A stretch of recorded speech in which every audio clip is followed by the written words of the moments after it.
Finance forms the backbone for all success stories. To save you from the hustle and bustle of having to learn from your mistakes, our team of experts have compiled a list of 10 most important rules that everyone should abide by to be ahead of the game with their finances. Grab a pen and paper. Here are 10 of the most important personal financial rules you will never learn in school. Before we start, why don't you hit the subscribe button and the bell notification icon so you never miss any of our videos. Let's begin. 10. Buying your first home. You probably heard of the popular statement, if you want to buy a home, you have to save up to 20% of the value for down payment. If you don't, you'll be forced to pay private mortgage insurance, which could really dent your account. What you won't learn in school is that while higher mortgage payments may be painful, the financial trade-off between paying more money now and waiting to save up the 20% deposit could be worthwhile. When we look at the macroeconomic factors in the US over the past decade, the appreciation rate of real estate has really gone up, but the wage levels have remained stagnant. So it makes it unrealistic to start saving up 20% of the home value, as it will only increase drastically over the years. The rule behind this is, if you have the capacity to save the money within at least 5 years comfortably, then go for it. But if it will take you longer, you'll be chasing a moving target as the price increases. 9. Save, save, save.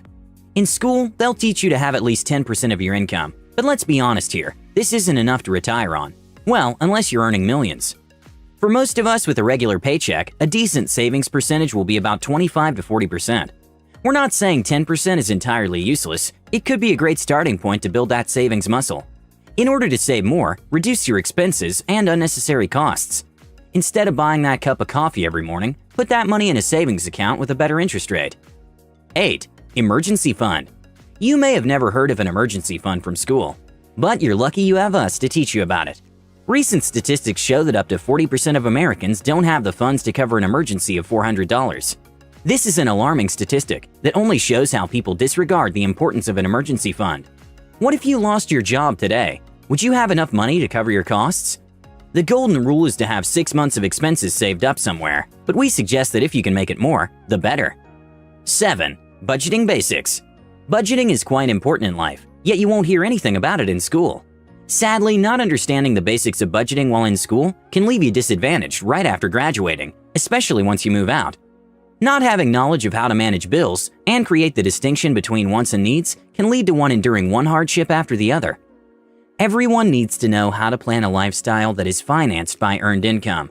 This includes understanding how to plan for all bills, but still ensuring there's enough left for necessities, such as groceries and savings. But let's face it, as much as budgeting is important, no one really likes tracking every single penny they use. What you can do instead is what we refer to as tactical budgeting. This involves creating budgets and plans over a long period of time. For example, you can identify what you need every month and create a budget with the needs, wants, and respective costs over the next 6 months. From the plan created, you can then separate the amounts into different accounts to ensure you don't spend over your budget.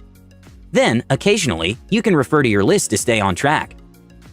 6. Compound interest. The power of compound interest is possibly the best-kept secret. The one thing every young person has an advantage over everyone else is time. While they may not achieve their financial goals instantly, they have an upper hand when it comes to investing. All they need to do is tap into the powers of compound interest. By setting aside small chunks of money in a high-interest account, young people can amass great wealth that will compound over and over again through the years. To show you just how important compound interest is, here's a great example. If someone gave you 2 options, the first choice is $3,000, and the second is a penny that doubles up in value every other day. Most people would choose the first choice, right?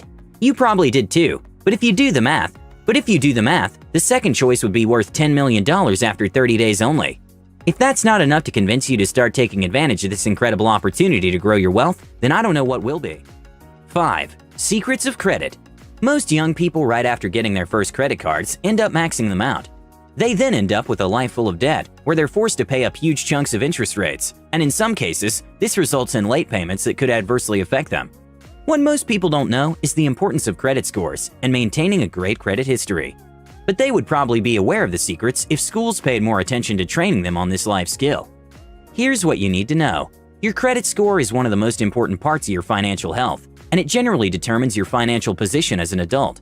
With the proper score, it's a lot easier to purchase a house, get a car, get a business loan, and makes it much easier to achieve other milestones in the future. We can no longer ignore the importance of credit. Everyone needs to know how to build credit and have a proper score all the time. Here are a few pointers on how to achieve this. 1. Get a credit card. Most people think getting a credit card is a mistake, but it is actually quite important in building your credit score. Let me give you a good example. So, I have a friend called Kevin. Just like some people, he avoided getting a credit card for most of his young years after graduating from school.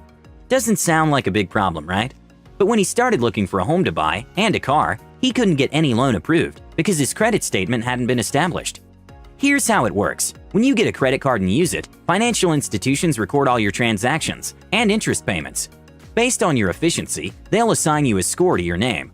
Now when you go looking for a loan, that score will determine the loan amount you can receive and the interest rate.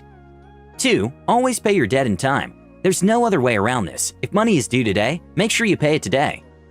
4. Rules of insurance. If there's anyone who's depending on you financially, then you need to get life insurance. This could be your child, spouse, or parent. It is better to get a term policy rather than a life one, as you get coverage whenever the need arises. However, if no one depends on you financially, end the policy to save on money. In addition to life insurance, get insurance for other aspects and assets you own. This includes your car, home, expense assets, and health. You can also get umbrella insurance, which covers different policies and guarantees a discount if obtained from one insurer. Take your time to get different rates and the features available before choosing a company to insure with. 3. Taxes. Taxes are such a broad topic that is hardly ever discussed in school. It's important to understand how they work if you want to be on the right side of the law. Before you get your first paycheck or make any sales from your business, learn how to calculate the tax rate and find out how much money you'll be left with. This will help you determine whether a job offer will meet your financial needs and what the appropriate pricing strategy for your products or services will be. Luckily, there are plenty of online calculators that will do the dirty work for you. They will show you the gross pay, the amount payable in tax, and the amount left in your account, also known as the take-home pay. For example, a salary of $35,000 a year in Manhattan, New York will leave you with about $26,399 after tax deductions. Also, pay attention to the marginal tax rate that affects your raise. For example, a raise of $35,000 to $41,000 a year won't give you an extra $500 a month, but $345. Make a habit of preparing your tax returns yourself. There's a lot of misinformation and bad advice out there. Be careful. 2. Guard your health. A hospital visit for an injury like a fractured knee can cost thousands of dollars without insurance. If you're finding it hard to meet your monthly premiums, then what will happen if you end up in the emergency room? You may end up having to borrow money to pay for your medical bills, burdening other people who had plans with their money. Doesn't sound fair, right? If you don't have a medical cover, get one ASAP. Also, taking care of your health can end up saving you a lot of money. This involves eating the right foods, maintaining a healthy weight, regularly exercising, not consuming alcohol and other additives excessively. You don't want to be sorry, so guard your health today. 1. College debt isn't 100% necessary.